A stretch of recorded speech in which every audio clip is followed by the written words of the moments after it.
오늘 신학 정립은 새 언약의 신학을 정립하겠습니다.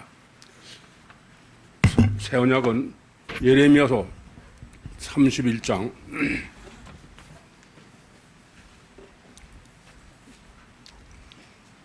예레미야서 31장 31절부터 34절 말씀을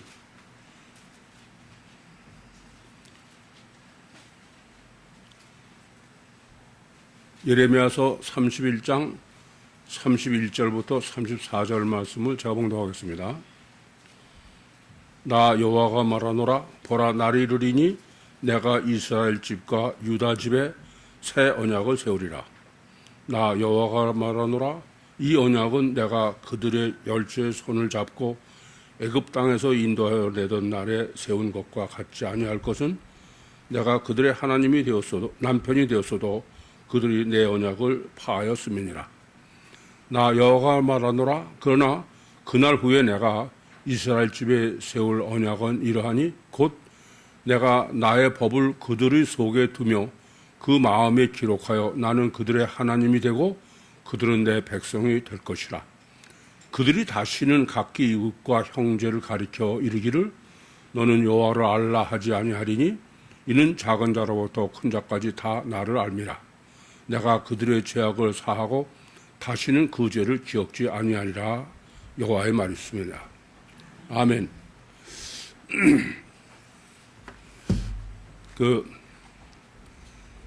새 언약의 신학을 정립하는 문제는 이 신약교회, 기독교에 있어서는 이건 절대 문제입니다. 설교 때도 잠깐 말씀을 드렸습니다만은 신약은 구약이 전제가 돼야 돼. 구약에서 약속한 것의 성취지 구약과 아무 상관없이 신약에서 이루어지는 건 전혀 아니에요. 다르게 말씀드리면 유신 신앙의 절대는 구약입니다. 그래서 구약에서 약속하지 않은 것의 신약은 그것은 신약이 아닌 거예요. 그것의 가장 중요한 것이 핵심이 지금 오늘 우리가 생각하는 새 언약의 신학입니다. 영성 세미나에서도 여러분에게 이 점을 제가 정립해 드렸는데, 정경의 범위로 제가 정립해 드렸죠. 어디까지가 하나님의 말씀이냐. 그래서 우리는 계시록 22장 18절 19절에 계시한 것처럼 더해도 지옥 가고 빼도 지옥 간다. 이건 정경이 절대다. 그 범위가. 그래서 그것은 성경인 하나님의 말씀입니다. 하나님의 말씀이면서 동시에 인간의 말이라는 거고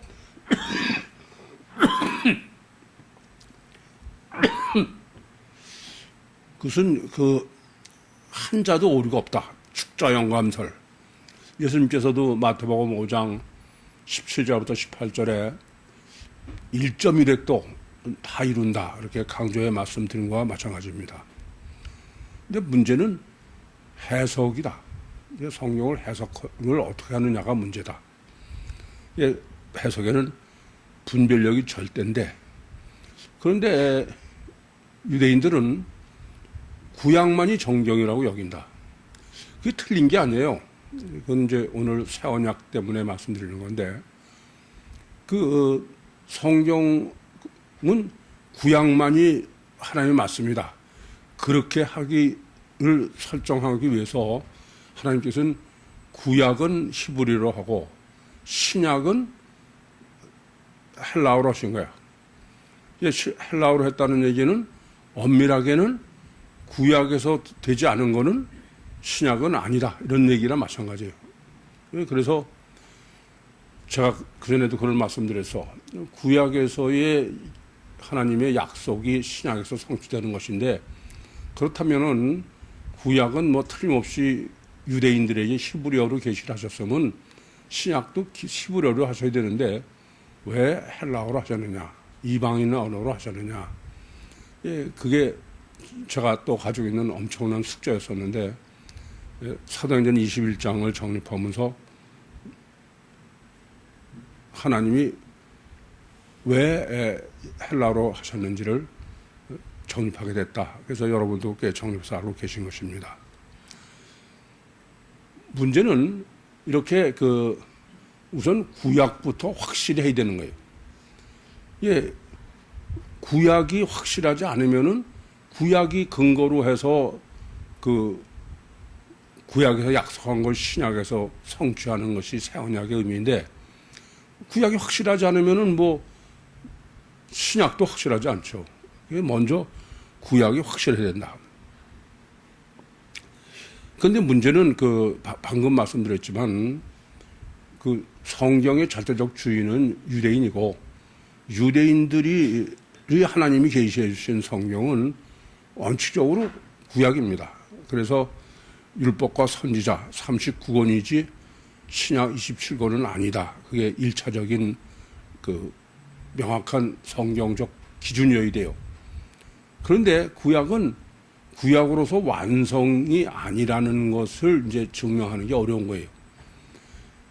구약은 육신을 구원하는 것으로 구약이 쓰여진 걸 확실해요. 그래서 메시아 대망도 공의가 하수같이 흐르는, 그래서 유신 종교의 유토피아를 기다리고 있는 것이죠. 지금도 유대인들은 여전히 그러고 있고, 또 실제로 유대교가 절대로 인 근거를 가진 기독교도 피보고면 똑같은 신학과 신앙을 가지고 있는 거예요. 그래서 유대인들에게 어떻게 해야 신약이 하나님의 말씀이냐, 그걸 증거하느냐. 그 문제는 구약에서 해야 된다.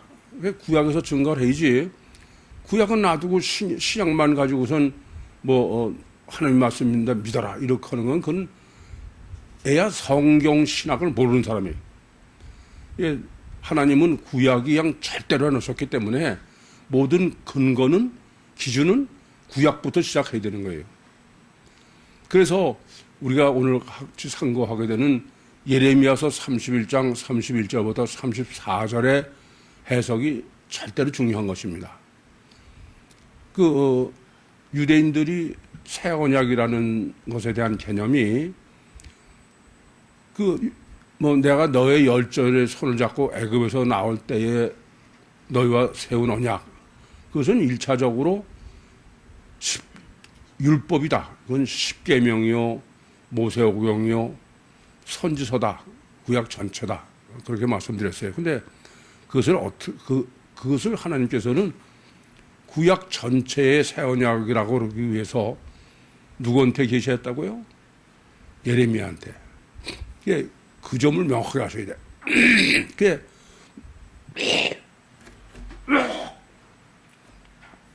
예레미야는 남왕국 유다가 멸망해가지고, 그래서 바빌론으로 포로로 갈 때 예레미야 자신도 포로로 가다가 풀려난 사람 아닙니까? 그러니까 예레미야한테 새 언약이라고 그러는 것은, 그것은 모세 오경으로 보고 선지서인 여호수아서부터 보는 것은 잘못 해석하는 것이다. 정확하게 해석해야 되면은 예레미야한테 새 언약이라고 했으니까 그것은 구약이 아니고 신약이어야 된다. 근데 이것을 완전하게 하기 위한 게 이제 오늘 우리가 정립한 것인데, 왜 우리가 이런 신학 정립을 이런 방법으로 완전히 해야 되느냐. 오늘 믿음에 관한 것을 정립해 주신 게 백부장으로 해 주신 것인데, 그 믿음이 뭐가 믿음이냐면은 이거 아주 굉장히 중요해요. 믿음은 어떤 게 믿음이에요? 원인론적이요. 이치의 그게 믿음이지. 예? 이걸 아주 잊지 마셔야 돼요. 이건 모든 법칙이에요. 모든 법칙입니다. 그러니까 하나님도 먼저 말씀을 하시고 원인이죠. 하나님이. 그러고 역사하시는 거예요. 결과를. 그래서 태초에 하나님이 원인이죠. 천지를 창조하시니라. 반드시 먼저 원인이에요. 하나님이 또 원인이고. 그러니까 이것이 믿음이라는 거예요. 그러니까 여러분이 지금까지 생각하던 믿음하고는 전혀 딴 얘기죠. 우리는 무슨 신기한 것, 신비한 거를 내가 의심하지 않고 믿는 게 믿음이라고 생각하기 쉬워요. 그러니까는 백부장도 예수님께서 내가 이스라엘 아무에게도 이만한 믿음을 만나보지 못했다고 말씀하신 것을 백부장은 특별히 신비한 믿음을 가지는 것으로 그렇게 선입견을 가질 수 있어요. 그런데 본문에서 계시한 것처럼 백부장의 믿음은 그게 아니고 그냥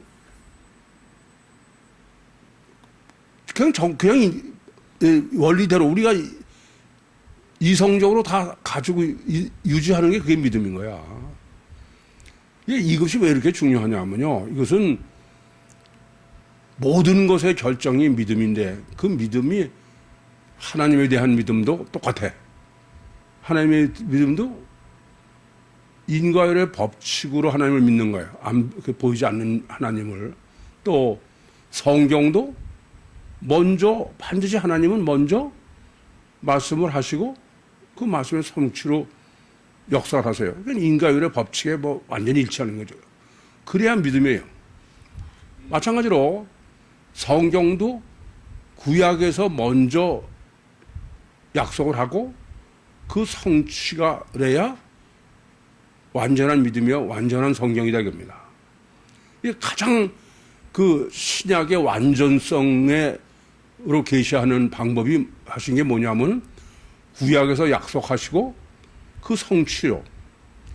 그래서 제가 그렇게 세미나를 인도하면서 그렇게 말씀드렸죠. 예레미야서 31장 31절부터 34절에 보면은 틀림없이 신약이 있어야 된다. 근데 그 신약이 과연 우리가 가지고 있는 신약이 맞느냐? 그게 절대 중요하다. 그래서 저는 먼저 그걸 맞는지 어떤지를 확인하는 가장 좋은 방법은요. 우리가 믿는 게 틀렸다. 그렇게 생각하고부터 봐야 돼. 왜냐하면 맞다고 생각하고 보잖아요. 그러면 잘못했는지는 알 수가 없어. 그냥 전부 맹신이 돼버리니까. 그래서 틀릴 수도 있고 틀렸을 수도 있다. 그래서 코란도 보고 다 비교해 보니까 아니다. 그러니까 확실해야 되는 거예요. 그래서 그 하나님의 가장 완전한 과학적 방법은 구약에서 약속하신 것이 신약의 성취다 마찬가지로 예레미야서 31장 31절부터 34절에 이제 마지막 끝내면서 새 언약이라고 해라. 이다.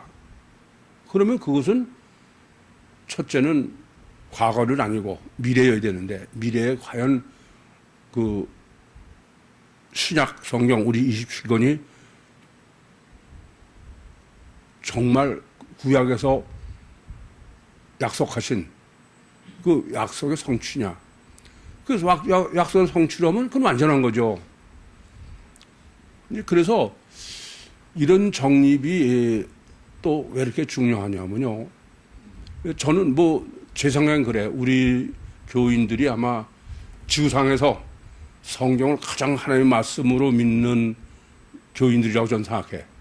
근데 그래도 아직도 부족해.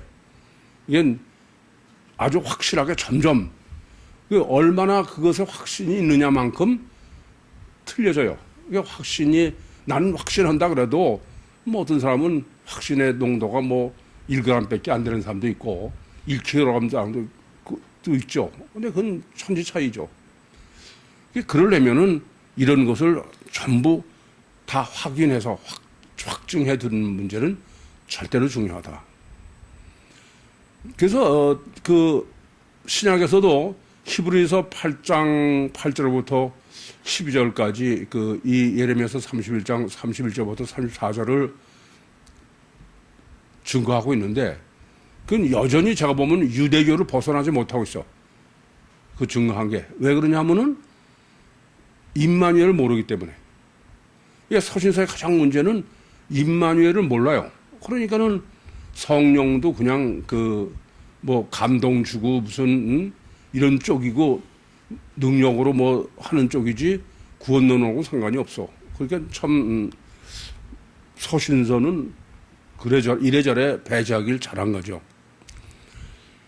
근데 이따가 이제 내 성명 시간에도 마저 정립해드릴 문제인데 새 언약이라는 표현 자체가 이게 문제가 있는 겁니다.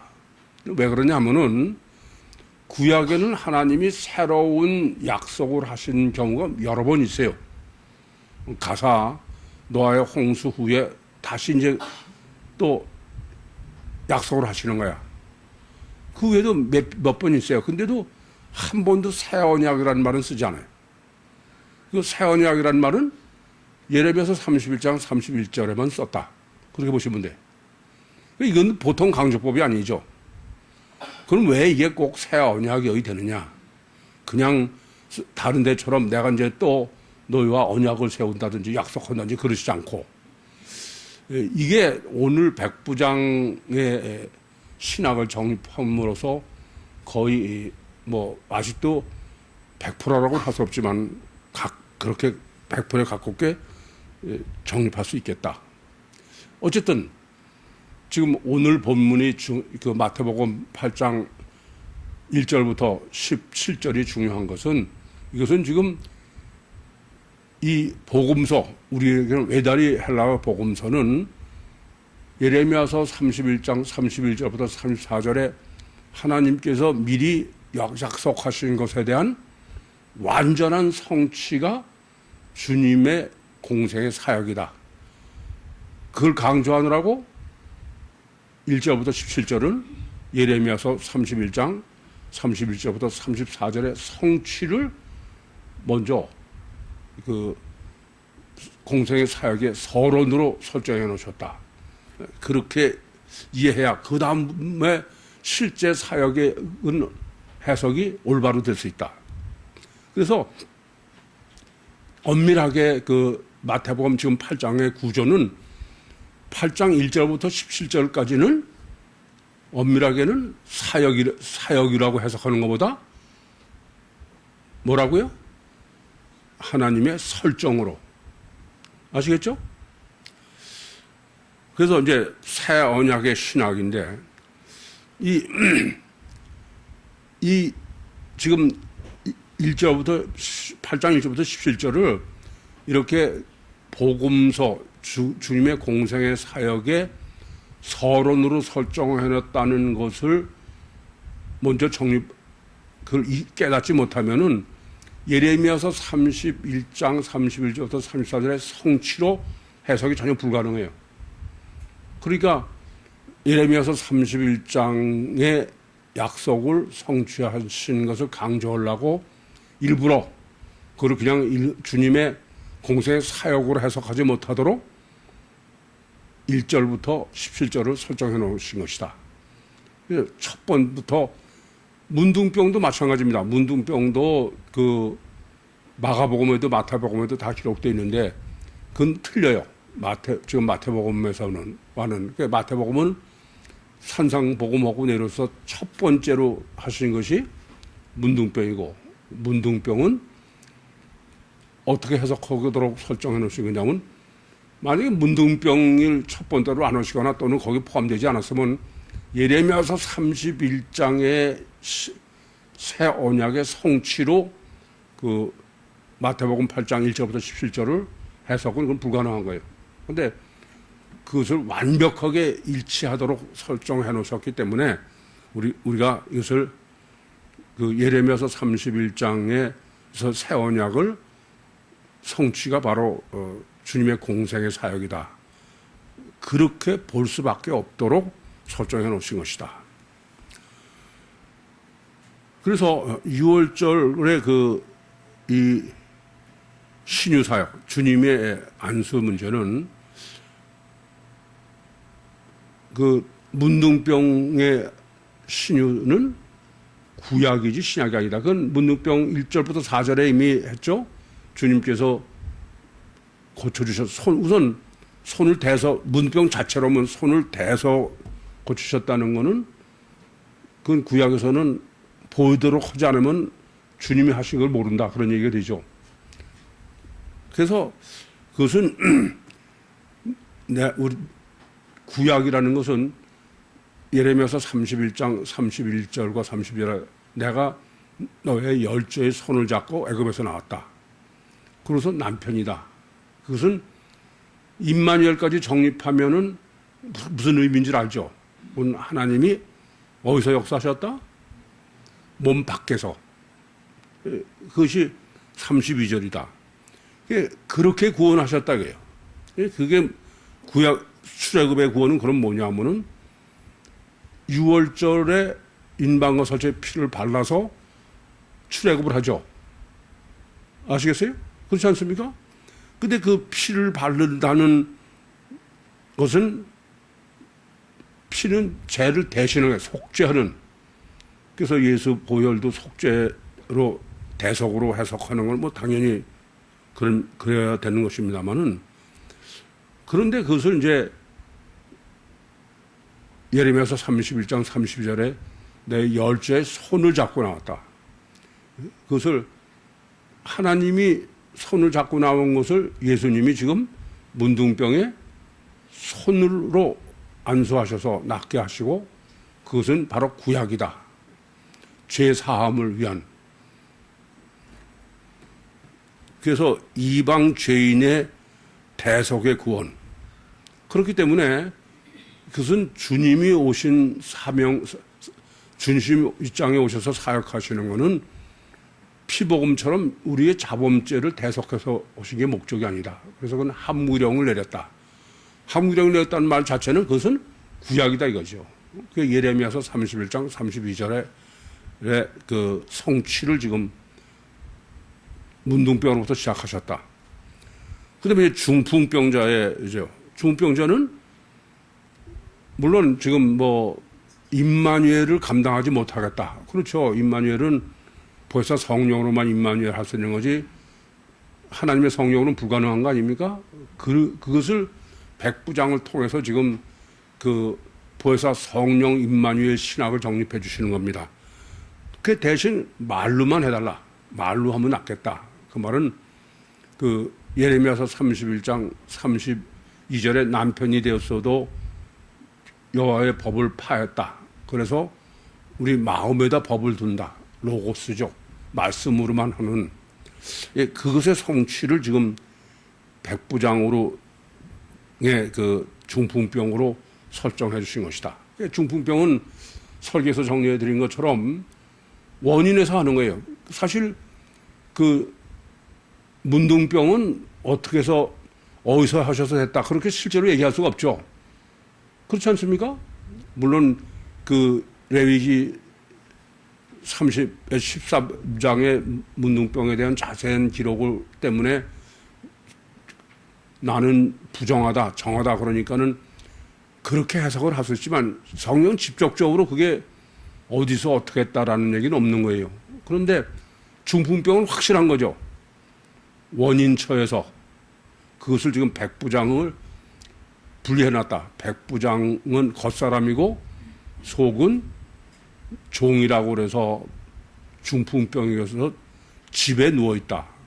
그 헬라어 원문으로 이따가 뭐 강의 시간에 다 보겠습니다. 보면은 그건 뭐 그냥 집안에 누워있는 종을 위해서라고 해석하는 거는 그건 무리가 맞지가 않아요. 하여튼 저는 이것 때문에 그전에도 많은 고민을 했어.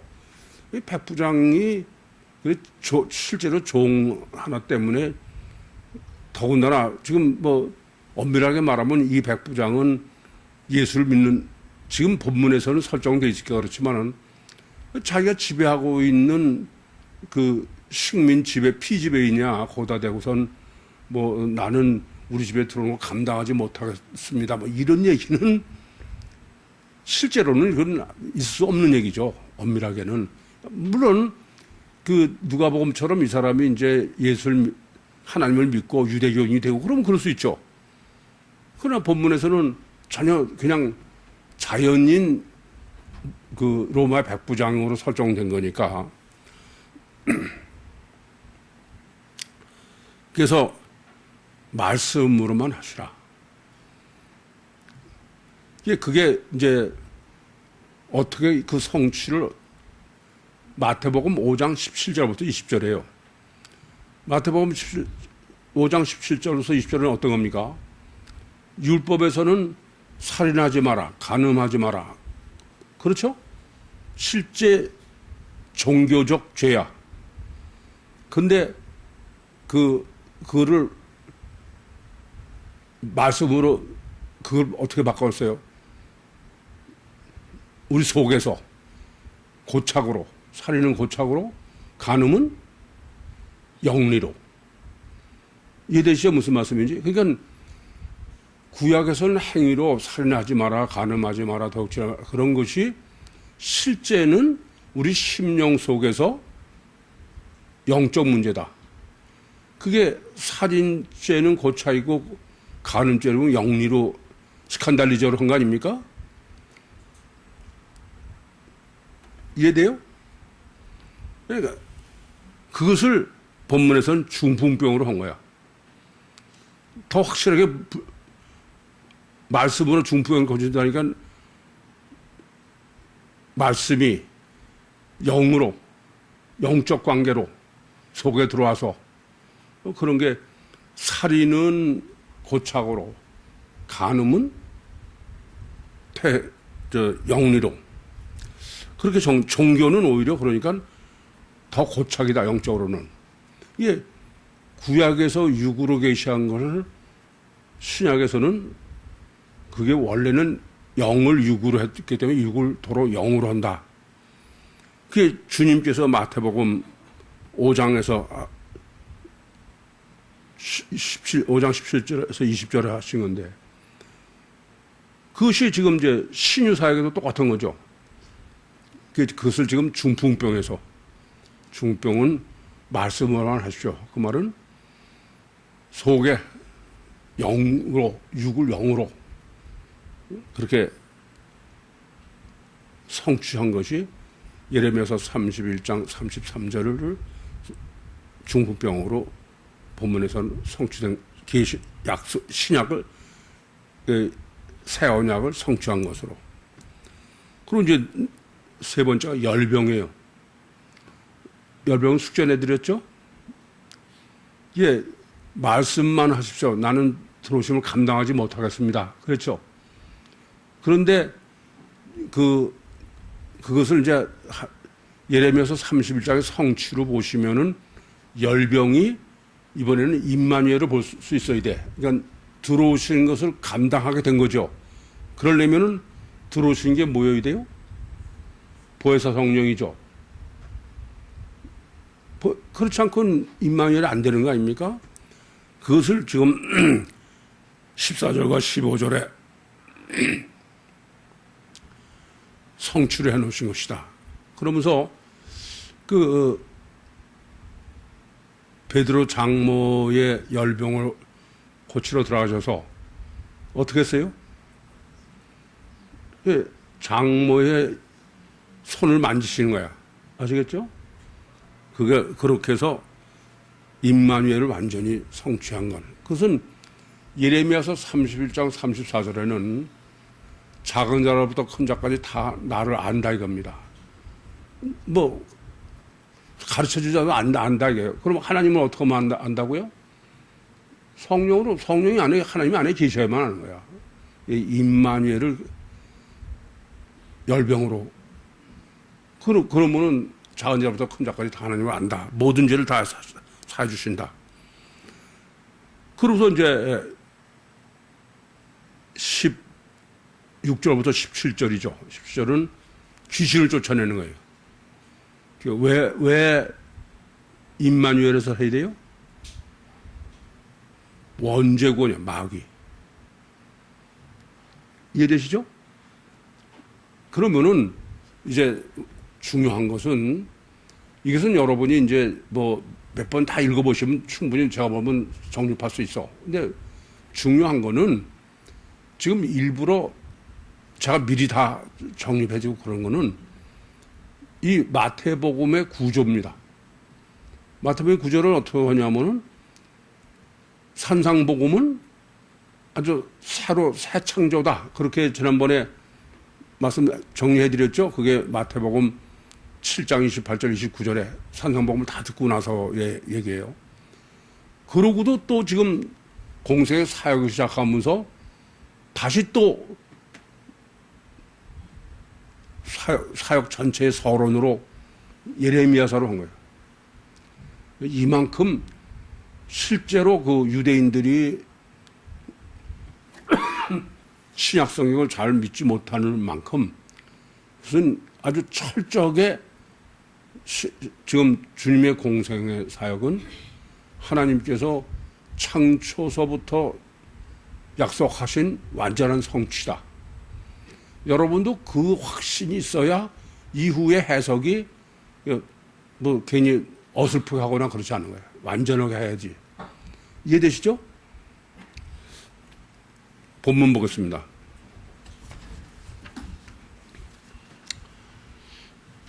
가버나움에 내려가시니 한 백부장이 나와 간구하여, 가버나움 이런 거를 왜 썼느냐? 이건 마태복음 4장 13절부터 16절까지 가버나움은 흑암의 땅이요, 사망의 땅이요, 이방의 땅이요. 이걸 강조하는 거예요. 그러니까 지금 백부장이 사망의 땅, 이방의 땅에 있다. 그걸 강조하는 거죠. 아시겠어요? 그걸 왜 강조할까? 그냥 백부장 여러분은 로마 사람인데 그런 걸 다 생각하셔야 돼. 여러분 생각은 왜 강조하는 것 같아요?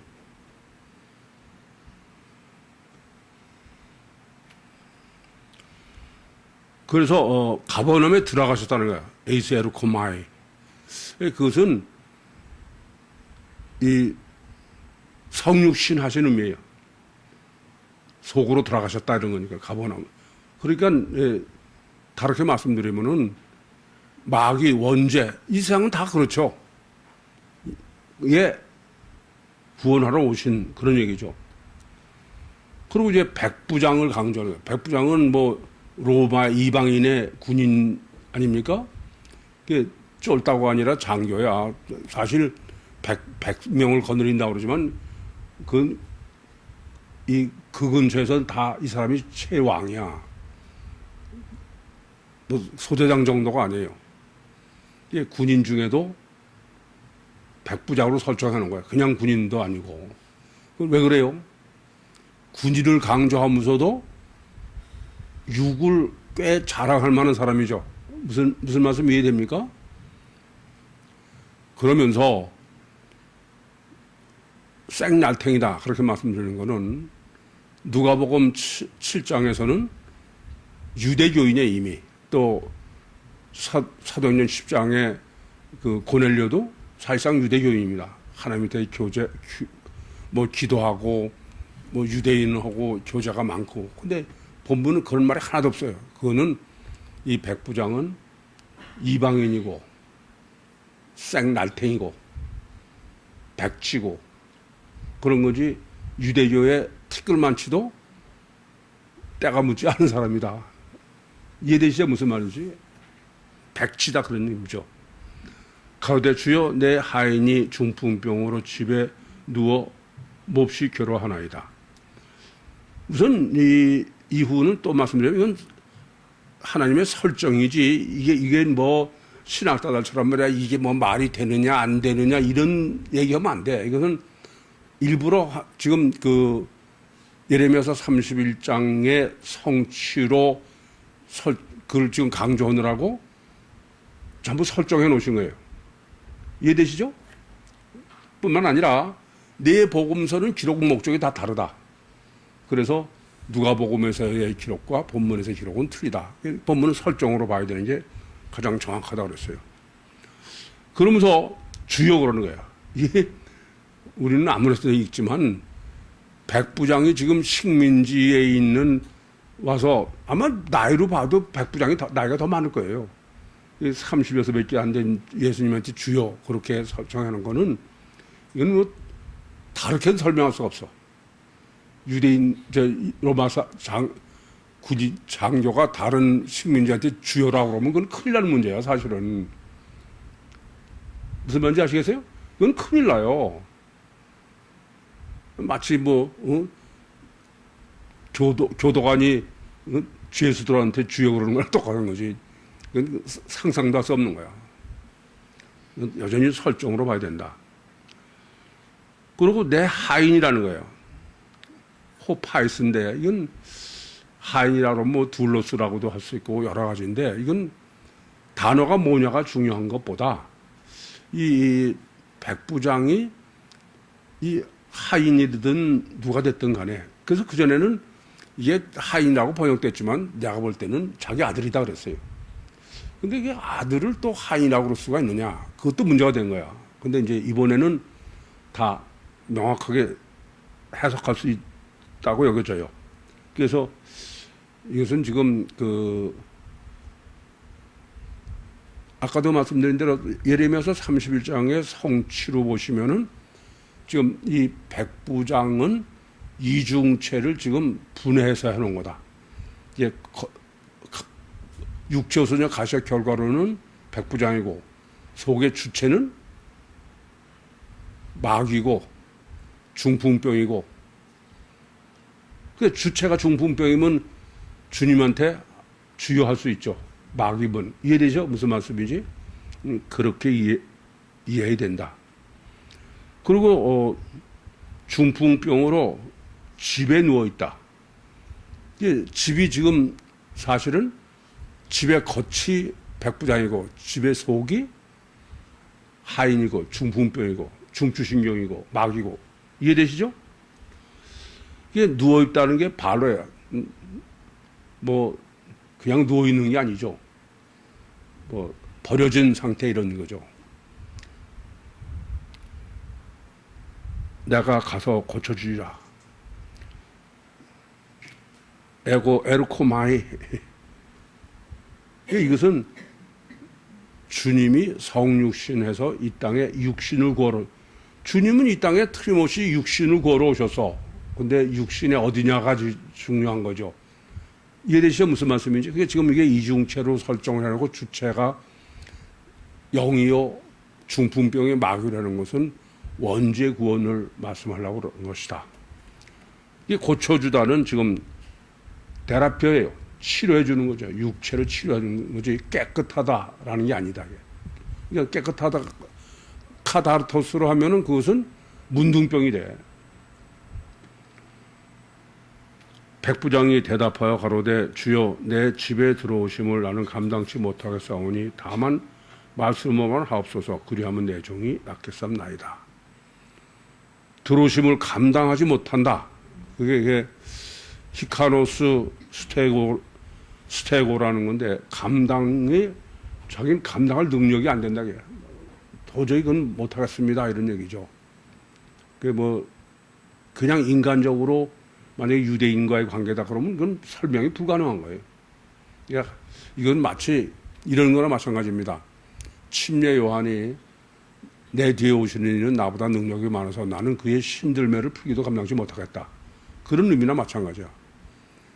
저는 뭐 그야말로 마귀인데 뭐 어떻게 들어오시는 하나님을 제가 어떻게 모실 수 있겠습니까? 이런 거나 마찬가지입니다. 그러면서 그 말씀을 하시면은 그러니까 주님이 왜 꼭 보혜사 성령으로 임마누엘 하셨냐를 본문에서 이미 정립해 주신 거죠. 그러니까 그냥 하나님의 성령으로는 들어오실 수가 없는 거죠. 그러면서 내 종이 낫겠다. 그것은 이제 육적으로 낫겠다. 실제는 이아요마이는 실제적인 병이 나은 것을 얘기하는 거예요. 영을 실제로 계시한 것이다. 나도 남의 수하에 있는 사람으로 내 아래 군사가 있으니 이대로 가라 하면 가고 저더러 오라 하면 오고 내 정도로 이것을 하라면 하나이다. 이건 참 대단히 놀라운 얘기죠. 그러나 이건 우리들은 제일 잘 할 수 있는 얘기. 간단하게 이게 무슨 말이에요? 영이 실체인 거야. 예? 영은 시공을 초월하지만 실체야. 우리는 영은 그러면 그냥 감화 감동으로 여기는 거 아닙니까? 근데 지금 이거는 영이 실체다 입니다. 근데 사실 영이 실체라는 게 저도 계시를 받고 깜짝 놀랐지만은 실제로 생각해 보면은 만약에 하나님이 실체가 아니야 그러면은 천지 창조라는 건 있을 수가 없어요. 그러니까 이성적으로 생각해 보면은 당연한 거야. 당연한 겁니다. 근데 잘못돼가지고 영이 실체고 하나님이 실체다 그러면은 그게 이상하게 된 거야. 그래서 파동 입자설로 뭐 과학적으로든 증명한 건데 저는 실제로 그래요. 뭐 창세기를 정립하든 복음을 전하든 영성 세미나를 하든 저는 무슨 감동시켜서 그럴 생각 전혀 없어. 전 정말 완전히 과학으로. 누가 해도 그래서 누가 와서 나한테 내 복음에 대해서 이의를 제기하면 해라. 논쟁하자, 얘기하자. 그게 하나님의 말씀이고 아마 하나님께서는 그래서 처음부터도 제가 성경을 볼 때 야, 이거 완전한 과학이구나. 그러니까 저는 뭐 계속 복음을 과학적으로만 정립할 수밖에 없는 사람이죠. 그게 너무 당연해. 하나님이 과학이 아니면 그건 과학은 없는 거예요. 하나님은 자꾸 신비로 하니까 그렇지. 하나님은 가장 완전한 과학이야. 참 답답해. 안타깝고. 주 예수께서 들으시고 기히 여겨 가로 쫓는 자들에게 이르시되 내가 진실로 너에게 이르노니 이스라엘 중에 아무에게서도 이만한 믿음을 만나보지 못하였다. 이것 때문에 아주 제가 보통 힘든 게 아니야. 주 예수께서 이제 이 말은 성육신하신 신인 메시아 이런 뜻이고 들으시고 기이 여겼다. 이게 다우마조입니다. 깜짝 놀라시는 거야. 이런 표현이에요. 우린 다 결론을 아니까 뭐가 깜짝 놀라냐면은 정상을 보시고 깜짝 놀란 거야. 무슨 말인지 아시겠어요? 왜요? 지금 본문 표현은 지구상에는 단 한 명도 정상이 없다 이거야. 요 백부장 하나만 정상인 거야. 그런 말 아니에요? 본문이 지금 그런 말 아닙니까? 쫓는 자들은 게 누구야? 유대인들이고 그렇지 않습니까? 예, 그 사람들에게 내가 진실로 이건 아멘이야. 보통 강조가 아니죠. 요한복음 외에는 더 이상 강조법이 없어. 그러시면서 하는 말씀이야. 이스라엘 중에 아무에게도 이만 만나보지 유리스코에 깨닫고 발견하지 못하셨다는 거야. 그러니까 이 말씀은 딱 한 사람밖에 없는 거야. 백부장 하나밖에. 물론 이건 설정된 인물이죠. 아시겠죠? 이 점은 이 점으로 강조하시는 거는 지구상에는 전부 마귀의 노예만 있다 이거야. 아무리 원죄로 마귀 안에 있어도 인간은 하나님이 자기 능력 스스로 인과율의 법칙으로 생각할 수 있고 분별할 수 있고 그런 능력을 안 주셨으면 그러면 구원은 아예 없는 거예요. 안 그래요? 여러분 이걸 아셔야 돼. 여러분이 마치 내가 성경이 안 보이고 뭐 그런 게 당연한 것처럼 그건 전혀 틀린 얘기야. 그건 내가 또라이가 나는 정상이다 그런 사람이랑 똑같은 거야. 진짜 부끄러운 줄 알아야 되는데 아닌가 참. 난 참 어처구니가 없어.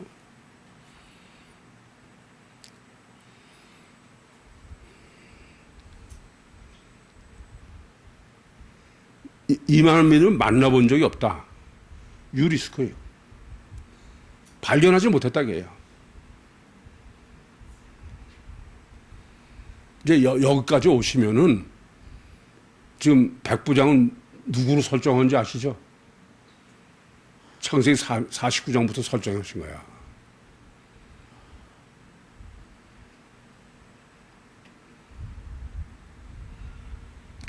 제가 이걸 나밖에 없다. 그게 이해가 안 돼. 근데 본문을 하면서는 야, 정말 이성적이 아니구나 사람들이.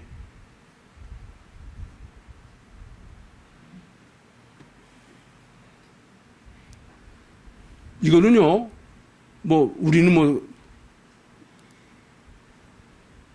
이거는 지금 창세기 49장이 아니고는 이 설정은 아무 의미가 없는 거야. 안 그래요? 생각해보세요. 이 설정을 했어. 그리고 이제 백부장샘이 없어졌어. 그러면 또 아무도 없는 거야.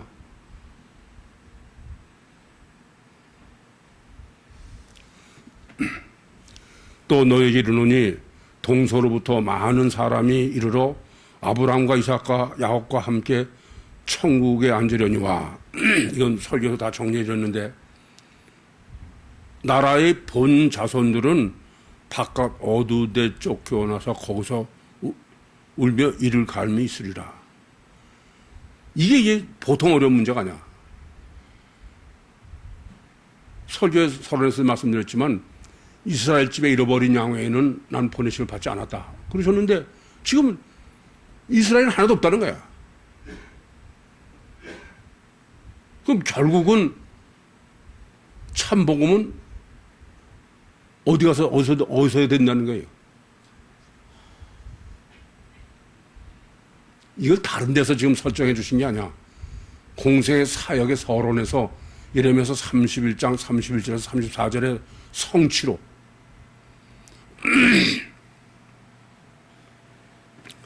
주 예수께서 백부장에게 이르시되 가라 내 믿은 대로 될지어다 하시니 그 시로 하인이 나으니라. 내 믿은 대로 될지어다. 그 믿음은 이성요 인간의 법칙의 믿음이지 내 생명 운동에 대한 믿음이지 안수에서 낳는 믿음 의학적 치료는 그건 아니에요. 그건 아셔야 돼.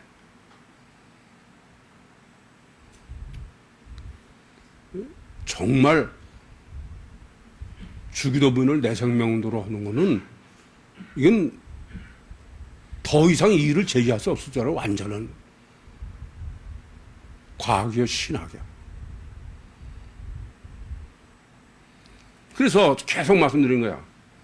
여러분들이 내 생명 운동도 원리를 정립하지 않고 하는 건 그건 전혀 아니에요. 그건 아무리 해도 뭐 어딜 놨을지 모르지만 그건 아무 의미가 없어. 원리적으로 정립하면은 그건 안 할 수가 없어. 그러니까 뭐 또 지난번에도 말씀드렸지만 전번 명령현상으로 그냥 피를 절절 흘리고 그래도 그건 뭐 틀림없으니까 그게 믿음이야. 예?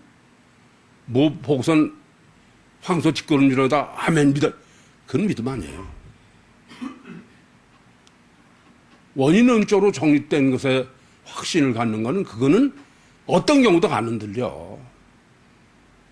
그게 아니었으면 30년 동안 이 복음 지킬 수 없어요. 내 생명 운동으로 뭐 전혀 불가능해. 그래서 오늘은 과학이 믿음이다.